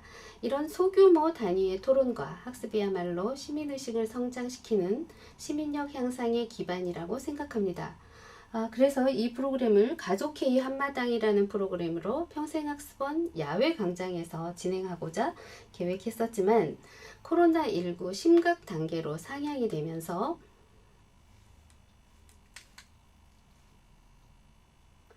이렇게 온라인 한마당 꾸러미로 변경하게 되었습니다. 선착순 120가족을 모시고 이렇게 가족으로 120가족을 모집하고 가정으로 각각 배달을 하였습니다. 배송된 키트에는 가족회의 안내서와 회의록, 감정카드, 토론카드, 토킹스틱 등 10가지로 구성되어 있는데요. 가족회의 주제도 10가지를 이렇게 제시하고 있습니다. 이 키트를 받은 가족들이 진행한 경험은 밴드와 페이스북, 블로그 등에서 공유되고 있습니다. 진행했던 가족들의 의미 있고 재미있는 소감들이 이렇게 많이 올라오고 있습니다. 그리고 평생학습원에서 3년째 진행하고 있는 예술로 환경문제 들여다보기입니다. 이미 다가온 환경의 미래 예술을 통해 들여다보기인데요. 올해는 시즌3로 동물권과 윤리적 소비, 탄소 발자국에 대해서 영상과 토론 등 다양한 방식으로 진행되는 가족 참여 프로그램으로 주말에 진행이 되고 있습니다. 환경에 대한 인식과 또 가족의 실천 방법을 고민하게 되는 그런 시간으로 초등 저학년, 초등 고학년, 성인 3개의 과정이 진행되고 있는데요. 올해는 100% 줌으로 진행되고 있기 때문에 그러나 여기서 진행된 결과물들은 평생학습원에 전시하고 모든 시민들과 공유할 계획을 가지고 있습니다. 그리고 광명시에는 공공도서관 외에도 41개의 작은 도서관들이 있습니다. 주민들이 운영하는 도서관인데요. 평생학습원과 협동 프로그램으로 힐링 북 콘서트를 개최했습니다. 도시와 더불어 살아가는 나무의 노래라는 주제로 나무 인문학자를 초대하고 코로나19로 애쓰시는 의료진과 관계자들에게 나누어줄 화분을 준비했습니다.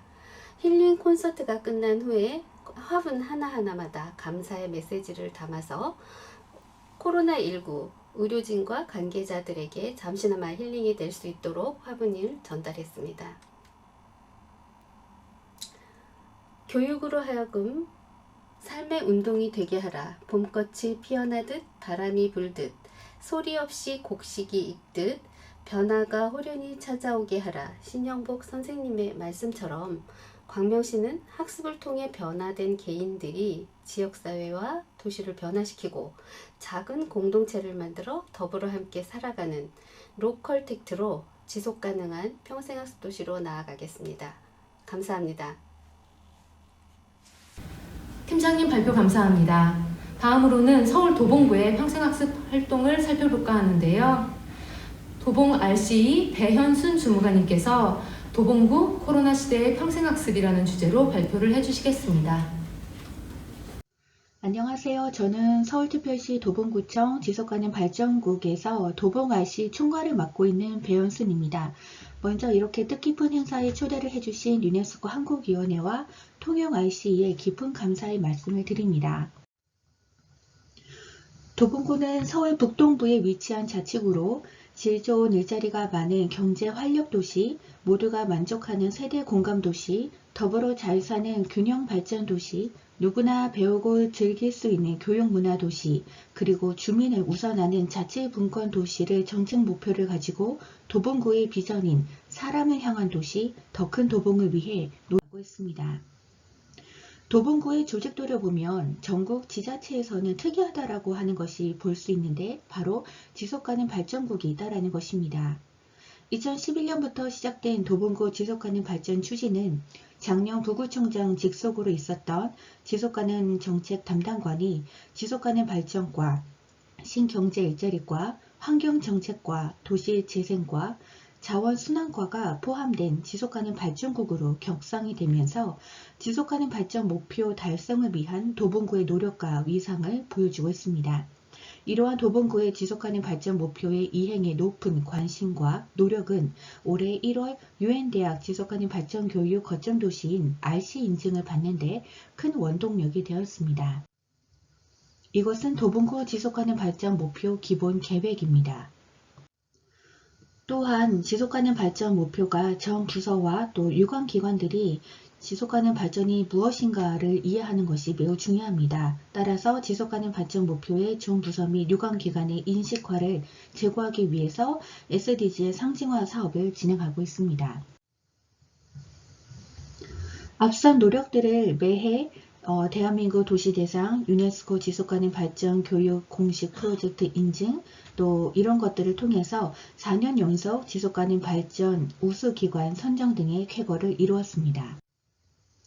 도봉 RCE의 ESD 프로젝트는 환경정책과에서 운영되는 세대 이용과 기후변화 교육, 교육지원과에서 운영되는 도봉역 마을 방과 활동이 있습니다.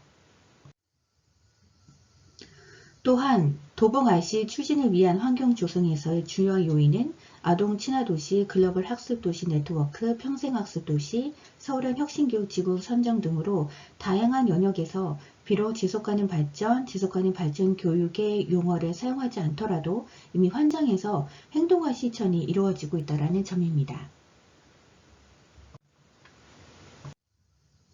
이러한 환경 조성에 힘입어 2019년부터 본격적으로 UN-대학 RC 인증 추진을 진행하였습니다. 아무런 정보 없이 창원 RC에서 준 서류와 UN-대학의 조언을 바탕으로 진행되었던 RC 인증 추진은 정말 맨땅에 헤딩하는 기분이었습니다.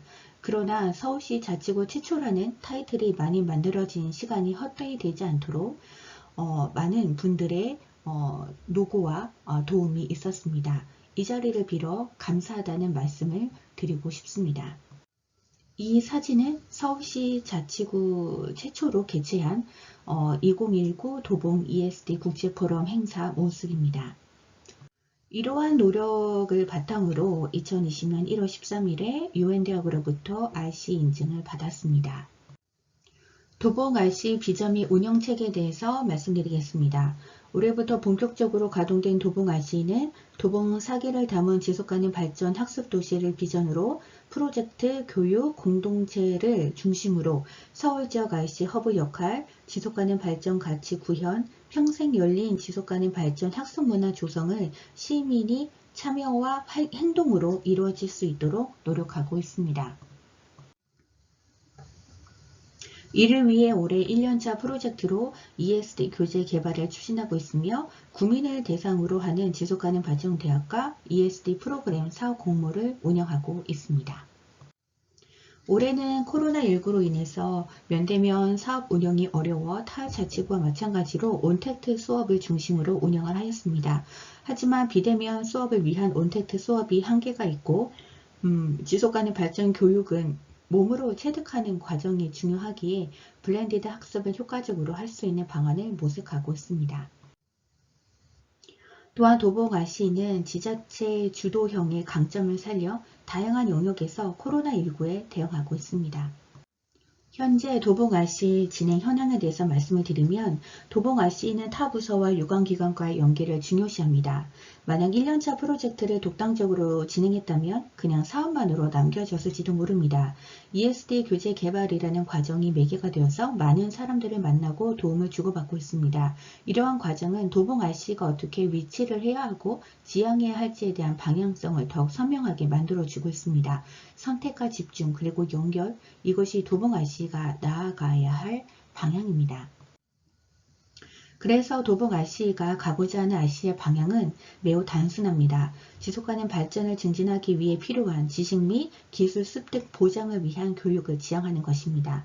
이미 도봉구는 RC 인증을 받기 전부터 다양한 영역에서 지속가능 발전을 위한 실천과 활동을 하고 있습니다. 그러나 하는 사람만 합니다. 이에 도봉 RC는 누구나 지속가능 발전 교육을 접근하고 이해할 수 있도록 프레임을 구축할 예정입니다. 이에 고안한 것이 도봉 RC 자전거 컨셉인데요. 앞바퀴는 세계시민 교육을, 뒷바퀴는 ESD가 평생 교육을 하기 위해서 균형을 맞추어 지속가능 발전 목표를 달성하기 위해 페달을 밟는 것입니다. 담당자로서 정말 잘 달렸으면 하는 바람입니다. 우리가 코로나 이전의 시간으로 돌아갈 수 없다라는 말들은 하지만 그 과정에서 우리는 더 굳건해질 것으로 믿습니다. 힘든 시기 모두 건강하시길 바랍니다. 감사합니다. 주무관님 발표 감사합니다. 이제 마지막 세 번째 활동 분야에 대한 우수 사례들을 살펴볼 텐데요. 먼저 지속가능 발전 목표를 지역 정책 전반에 반영한 당진시의 사례를 살펴보겠습니다. 당진시청의 박훈 지속가능 발전 담당관님께서 당진시 지속가능 발전 시민 실천 사례라는 주제로 당진시 활동을 소개해 주시겠습니다. 안녕하십니까. 당진시청 박훈입니다. 오늘 국제포럼과 콜로퀴엄에서 당진시청의 지속가능 발전 실천 사례를 발표드리겠습니다. 오늘 발표 내용은 추진 전략과 시민 실천 추진 전략 그리고 지속가능 발전 시민 참여와 교육 실천 사례 중심으로 말씀드리겠습니다.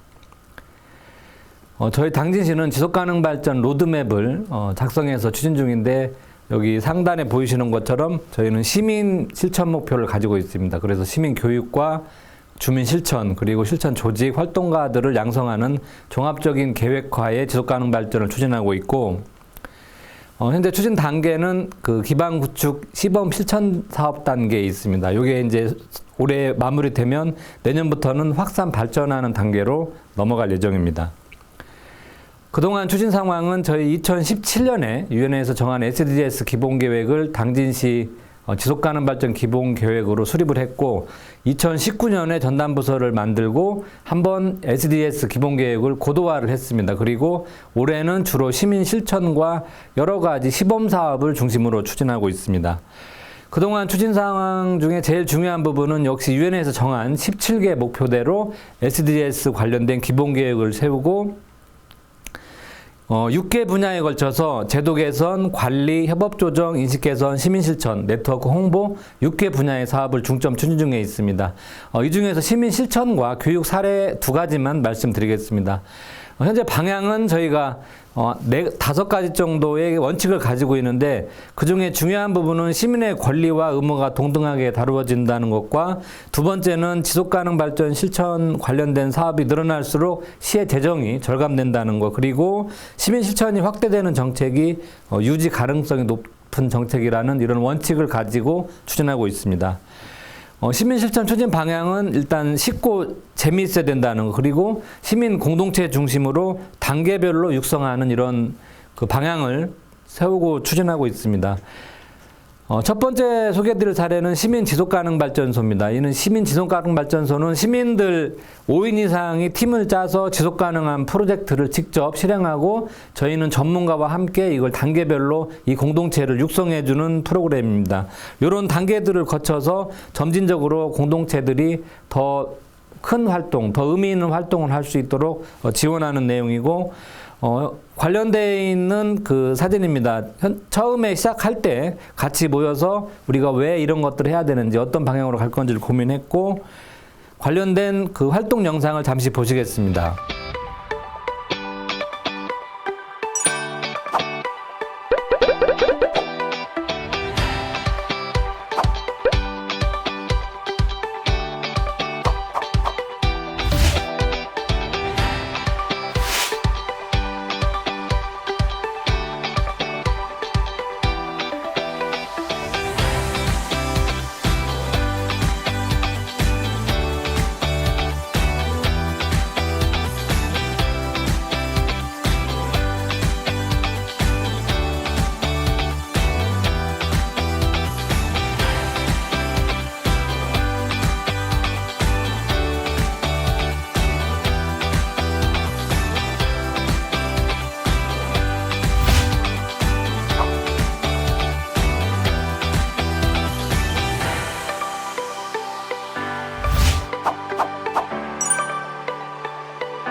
두 번째는 그 청소년 RGRG 프로젝트라고 시민 지속가능 발전소와 똑같은 방식인데 다만 대상이 중고등학교 청소년 동아리를 구성해서 지속가능 발전 활동을 하는 겁니다.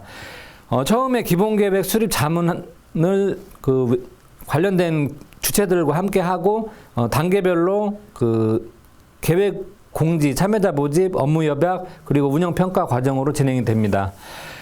처음에 시작할 때 당진시 교육청과 시민사회와 함께 그 상호 협약식을 맺은 내용이고 지금 최종 발표의 내용입니다. 활동 내용을 동영상으로 한번 보시겠습니다. 우리 사회를 바꿔나갈 용기 있고 능동적인 청소년들, 그들의 당당한 목소리가 더욱 존중받는 사회. 바로 RGRG가 꿈꾸는 세상입니다.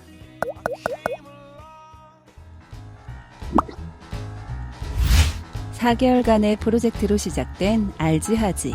RGRG는 알고 보니 지속가능, 하다 보니 지속가능이란 뜻으로 청소년이 리더가 되어 지역의 지속가능 발전을 만들어가는 프로젝트입니다. 유네스코로부터 지속가능 발전 교육의 모범 사례로 인증받은 당진시.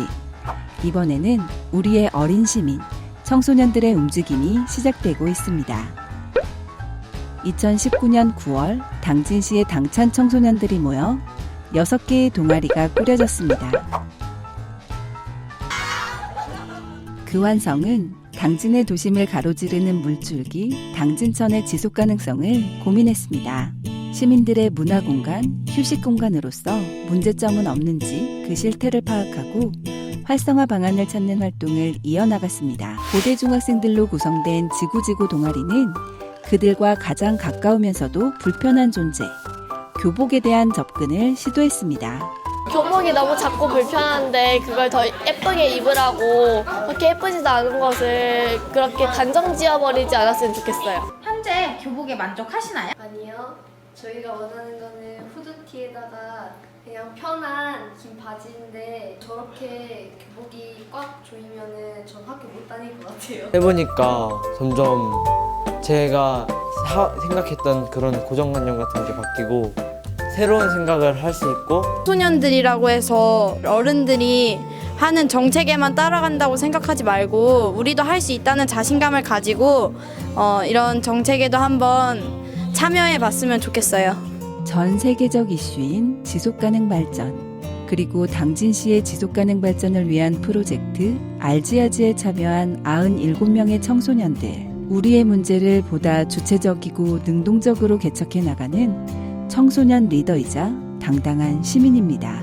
그들이 좀 더 당당하게 주장할 수 있는 사회, 함께 만들어가는 지속가능한 당진이 되길 알지아지는 소망합니다.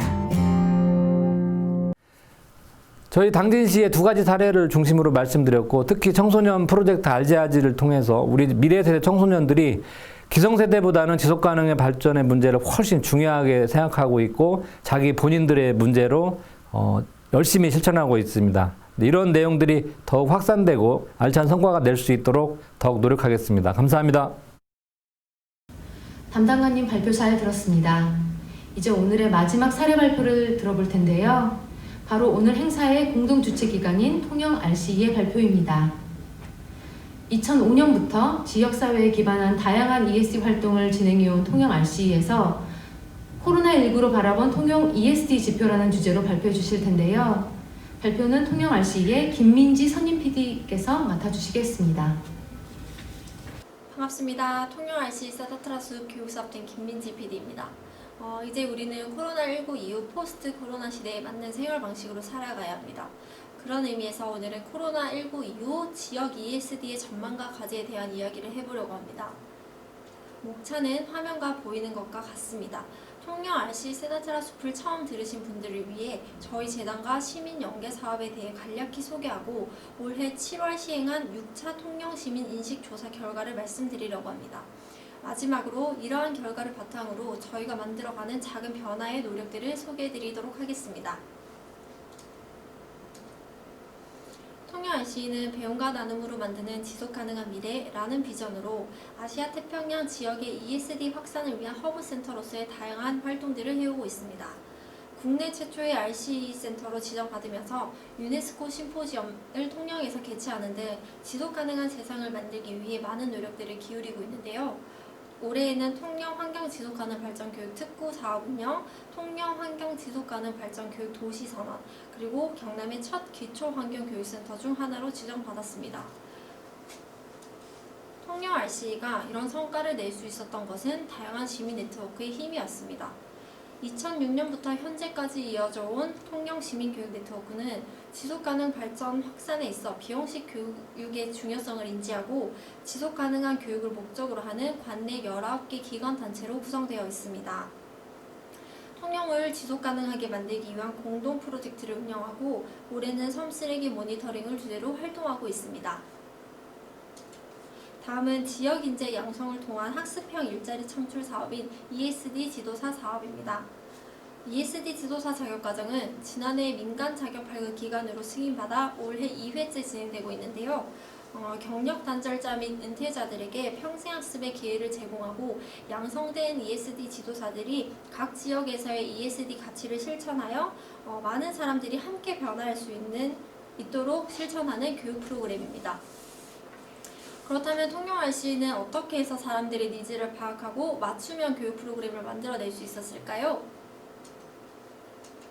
그의 답은 통영의 지속 가능성을 위한 시민인식 지표에 있었습니다. 통영 RC는 교육적인 역할을 통해 시민들의 인식이 어떻게 변하고 있는지 추적하기 위해 2009년부터 시민들의 ESD 인식을 통계 자료로 기록해 왔습니다. 10년간 모아진 자료에 따라 통영 RC가 가져야 할 지역에서의 역할과 파급력을 통계적으로 확인할 수 있었고, 올해의 경우 코로나19로 인해 확연하게 달라진 변화를 결과로 확인할 수 있었습니다. 설문조사의 주요 주제는 화면에 보이는 것과 같이 8개 주제로 나뉘어 지속가능 발전 관련 설문 문항으로 구성되어 진행했는데요. 그 중에서 코로나19 및 기후환경 관련된 몇 가지 설문 문항을 소개해드리도록 하겠습니다. 귀하는 현재 지구환경 오염 문제가 어느 정도로 심각하다고 생각하십니까? 통영시민 84.3%가 지구의 환경오염 문제가 아주 심각하다고 대답하였고 2018년 대비 13.7% 상승한 결과를 확인할 수 있었습니다. 그렇다면 지구 환경오염 문제 중 가장 심각한 문제는 무엇일까요? 통영시민 55.7%가 지구 환경오염 문제 중 가장 심각한 문제가 기후변화임을 인지하고 있습니다. 이어 과도한 개발, 산림 파괴, 전염병 등 기후변화의 원인으로 꼽히는 다양한 이유들을 포함한다면 사실상 통영시민 모두가 환경을 오염시키는 모든 문제들을 인식하고 있다고 볼 수 있습니다. 우리는 이번 조사에서 3가지 단서를 확인할 수 있었습니다. ESD의 필요성, 학교 교육 과정의 ESD 채택, 환경 정규 교과목의 도입, 특히나 지속가능 발전 교육의 필요성은 2018년 대비 36.2% 상승한 81.9%가 응답하였습니다. 하지만 안타깝게도 현재 우리나라의 교육과정 중에서 환경 지속가능 발전 교육이 주목받을 수 없는 것이 현실입니다. 하지만 앞서 발표한 사례들을 봤을 때 ESD에 대한 관심이 높아지고 있으며 그에 더불어 환경 지속가능 발전 교육의 중요성이 확대될 것으로 예상됩니다. 통영 RC는 단연간의 시민 인식 조사를 양분 삼아 지속가능한 도시 통영을 만들기 위해 노력해왔습니다. 경상남도 교육청과 통영교육청이 함께 협력하여 통영의 전 중학교 17차시 자유학년제 주제를 ESD로 채택하고 온라인 수업 영상과 온라인 과제물 등을 제공하였습니다.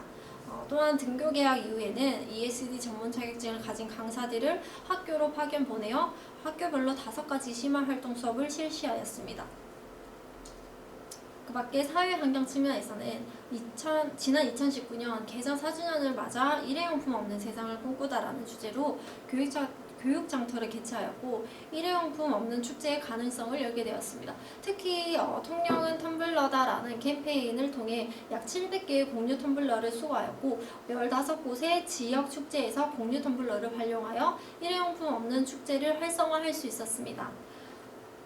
뿐만 아니라 지자체와 교육청 그리고 환경교육 전문기관과 사회단체, 환경NGO가 함께 모여 지난 6월 5일 환경의 날을 맞이하여 통영을 환경교육특구로 지정하였고 동시에 환경지속가능 발전교육 활성화를 위한 상호협력을 목적으로 업무협약 체결 및 도시선언식을 개최하였습니다. 선언 이후 경상남도 지자체 최초 환경지속가능 발전교육의 활성화를 위한 조례를 준비하고 있으며 이로써 통영시가 대한민국의 환경지속가능 발전교육을 선도하는 도시로 자리매김하기를 기대하고 있습니다. 이상으로 지속가능한 세상을 위해 함께 발걸음을 해주신 여러분들께 감사 인사를 드리며 발표를 마치도록 하겠습니다. 감사합니다. 발표 감사합니다. 이상으로 모든 사례 발표를 함께 들었습니다. 지속가능 발전이라는 국제사회의 원대한 목표를 달성하기 위해서는 나와 내가 속한 지역이 먼저 변화해야 한다는 것을 우리 모두 잘 알고 있습니다. 코로나19로 인해 지속가능한 미래에 대한 우려가 나오고는 있지만 지역사회를 기반으로 우리가 보다 적극적이고 체계적으로 이를 극복해 나간다면 지속가능 발전 목표의 달성이 불가능하지만은 않을 것입니다. 이제 행사의 마무리를 위해 통영 RC 측에 마이크를 넘겨드리겠습니다. 감사합니다. 장시간 함께 해주신 여러분 정말 감사드립니다. 질의응답 세션인데요. 질의응답 세션에서 실시간 소통이 어려운 점 양해 부탁드립니다. 앞서 말씀드린 바와 같이 여러분께서 질문이나 의견이 있으신 분들은 더보기란의 링크나 실시간 채팅으로 참여해 주시면 모아서 저희가 11월 13일까지 연사님들께 답변을 받아 각 기관 홈페이지를 통해 안내해 드리도록 하겠습니다.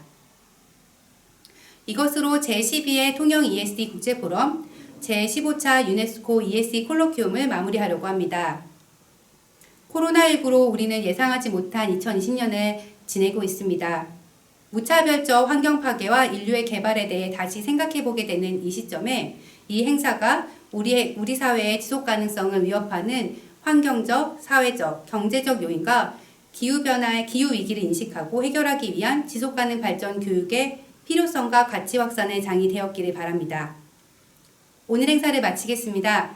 10월의 마지막을 건강하게 보내시기 바랍니다. 저는 통영시 지속가능 발전교육재단 교육사업팀장 박수연이었습니다.